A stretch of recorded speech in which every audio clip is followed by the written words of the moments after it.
കിടക്കാൻ പോകുമ്പോഴും എഴുന്നേൽക്കുമ്പോഴും നമ്മൾ ആദ്യം മനസ്സിലോർക്കുന്ന ഒരാളുണ്ടാകും. ഒന്നുകിൽ അയാൾ നമ്മുടെ സന്തോഷത്തിന്റെ കാവൽക്കാരനായിരിക്കും, അല്ലെങ്കിൽ അയാൾ നമ്മുടെ സങ്കടത്തിന്റെ കാരണക്കാരനായിരിക്കും. മൗനത്തിന് മനോഹരമായ മറ്റൊരു വശമുണ്ട്.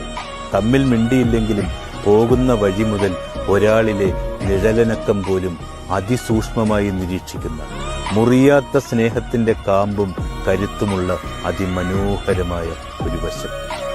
ചില സമയത്ത് നാം ആഗ്രഹിക്കുന്ന ഏകാന്തതയ്ക്ക് നമ്മുടെ ജീവനെ നിലനിർത്താനുള്ള കഴിവുണ്ട്.